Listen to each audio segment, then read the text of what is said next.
Bienvenue sur la chaîne Mange Sain. J'ai une question. Tu fais tout bien. Tu manges équilibré. Tu fais de l'exercice. Tu bois de l'eau. Et pourtant, ton poids ne bouge pas. Si tu te reconnais, sache que le problème ne vient peut-être pas seulement de ton assiette. D'autres facteurs invisibles, souvent négligés, peuvent bloquer tes résultats. Dans cette vidéo, on va les explorer ensemble. Le stress chronique augmente le taux de cortisol dans ton corps. Cette hormone favorise le stockage des graisses, notamment autour de la taille. Même si tu manges sainement, un stress non géré peut ralentir ta perte de poids, car ton corps se met en mode survie. Apprendre à gérer ton stress est une étape clé. Dormir moins de 6 heures par nuit dérègle ton métabolisme. Un sommeil insuffisant pousse ton corps à stocker plus de graisse pour se protéger. Il augmente aussi la sensation de faim et les envies de sucre. Pour maigrir durablement, bien dormir est aussi important que bien manger.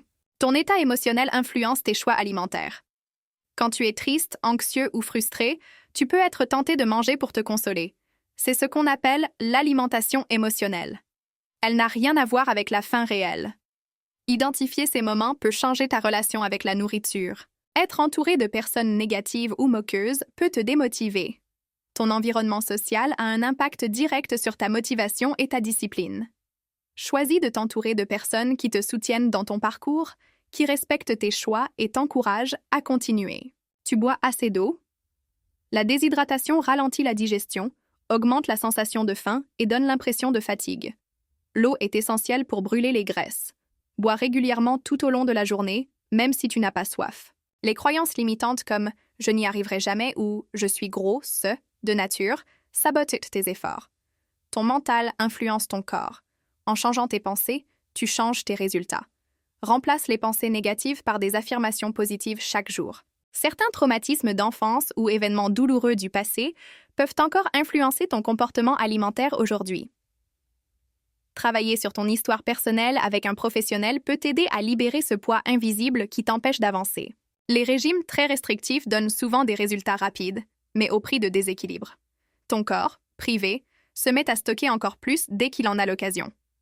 Pour maigrir sans effet yo-yo, adopte une alimentation durable et réaliste. Tu fais du sport mais tu t'entraînes trop intensément sans récupération? Ton corps a besoin de repos pour brûler efficacement les graisses. Le surmenage physique peut produire l'effet inverse. Épuisement, inflammation, stagnation du poids. Ton intestin joue un rôle dans la régulation du poids. Un microbiote déséquilibré peut provoquer ballonnement, fringales et stockage de graisse. Consommer des aliments fermentés et riches en fibres peut améliorer ta digestion et ta silhouette. Le manque de plaisir dans ton alimentation te pousse à craquer. Manger doit rester un acte de joie, pas une punition. Varie les goûts, les couleurs, apprends de nouvelles recettes saines. Ton assiette peut être belle, équilibrée et savoureuse. La comparaison constante avec les autres crée de la frustration. Chaque corps est unique, chaque parcours est différent.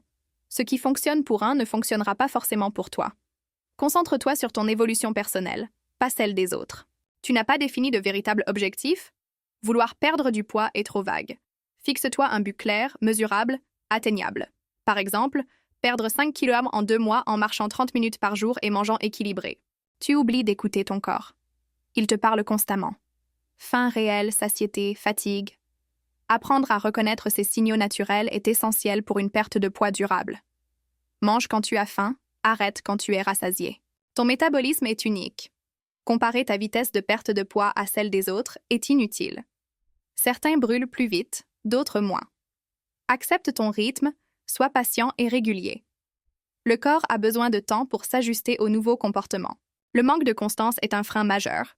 Sauter les entraînements, manger sainement une semaine puis lâcher, ces allers-retours empêchent le corps de comprendre ce que tu veux. La régularité vaut plus que l'intensité. Tu te concentres trop sur la balance? Le poids varie selon de nombreux facteurs, rétention d'eau, hormones, muscles. Ne te pèse pas chaque jour. Prends des photos, mesure tes vêtements, observe ton énergie. Ce sont de meilleurs indicateurs. L'image que tu as de toi influence tes actions. Si tu te vois toujours en échec, tu agiras comme tel. Change ton discours intérieur. Parle-toi avec respect, avec espoir. Ton corps t'écoute, et il a besoin d'amour pour changer. La culpabilité après un écart est plus néfaste que l'écart lui-même. Un repas plus riche ne ruine pas une semaine d'effort. Reprends simplement le fil. La constance se construit sur le long terme, pas sur la perfection. Tu ne manges pas assez. Oui, trop peu manger peut bloquer la perte de poids. Le corps ralentit le métabolisme pour se protéger. Manger suffisamment, avec équilibre, rassure ton organisme et favorise la combustion des graisses. Enfin, souviens-toi, ce chemin est le tien. Écoute-toi, respecte-toi, progresse à ton rythme. Et si ce contenu t'a aidé, abonne-toi à la chaîne, clique sur le like et regarde la description. Il y a des bonus gratuits pour toi là-bas.